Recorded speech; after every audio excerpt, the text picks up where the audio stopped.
The Thursday night game between the Bengals and the Dolphins is over, with the Cincinnati Bengals, the home team, coming out victorious. Joe Burrow throws a touchdown with less than 2 minutes left to really secure this game. But the story is not the final score. The story is all about Tua. After that injury he sustained, we brought it to you here within about 20 minutes of when it happened. The entire breakdown of what happened, the head and neck injury that he sustained. That's what everybody is talking about. Now, Teddy Bridgewater did come in and did a decent job of filling in, but obviously everybody on the Dolphins team and really in that stadium was probably shook from what they saw occur. And this is the most recent report that we have.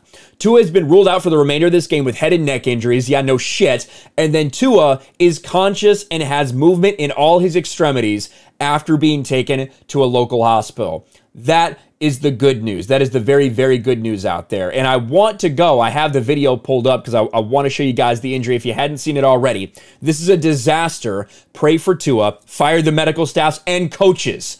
I predicted this and hate that I'm right. 2 concussions in 5 days can kill someone. This can end careers. How stupid are we in 2022? And we'll play it again for you right here. This is Tua as he's going down for a sack. Watch how he gets whipped to the ground. Oof.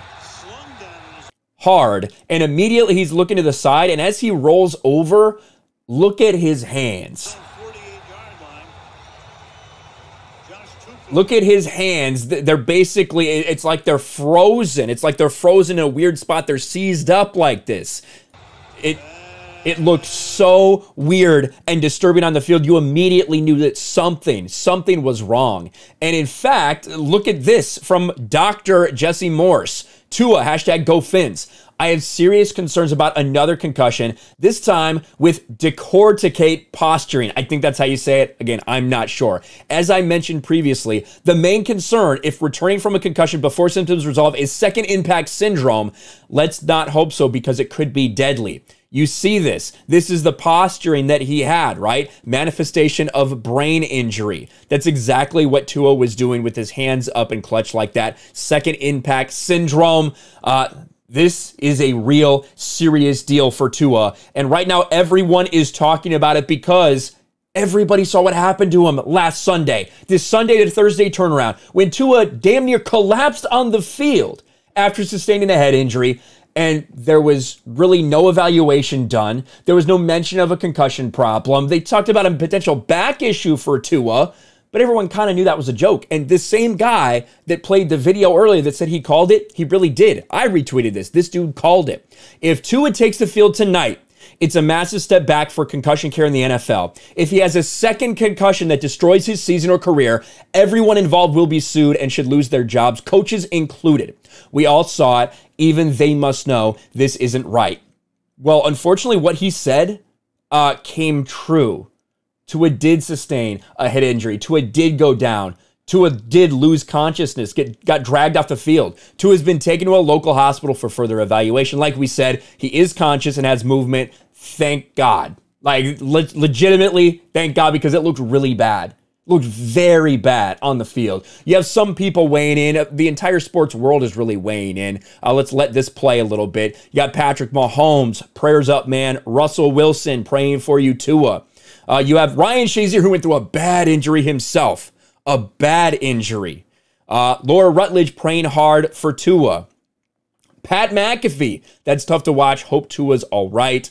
Chad Ochocinco also weighs in on this. Mina Kimes, the fencing response, one of the worst signs in football, really scary. And then Richard Sherman, who was on the field for Prime Video's broadcast. Now, Prime Video did their best job to address this at halftime. Ryan Fitzpatrick seemed incredibly emotional because Fitzpatrick was obviously the guy in Miami before Tua got there. He did a whole sit-down interview with him like a day ago. You know, he seemed like he was having a tough time getting through this. Tua has a history of injury problems. It seems like it's always going to follow him. And I think most people, after what they just saw, are just hoping he's going to be back to be out on the field at some point in time, however long that may be. Now, maybe this is a couple-week thing where he clears concussion protocols and he comes back, but there's going to be a massive controversy with all the conversations surrounding concussions and CTE in the NFL that is going to ramp up to 1,000 right now. Every single person in the media is going to be blowing this up and calling on the NFL to take action, calling on the Dolphins coaches to be punished, the medical staff to be punished. The Miami Dolphins started off 3-0 and now it looks like their season's going to take a drastic turn for the worse. Let me know your thoughts about all this in the comments below. Again, the minor part of this story is the actual result of the game. Teddy Bridgewater did come in, was competitive, threw a bomb to Tyreek Hill. They got damn close to the goal line on, but they couldn't convert in key moments. They were missing Tua, and the Bengals don't look great, but they did what they needed to do in a tough environment, especially in the second half after Tua goes down.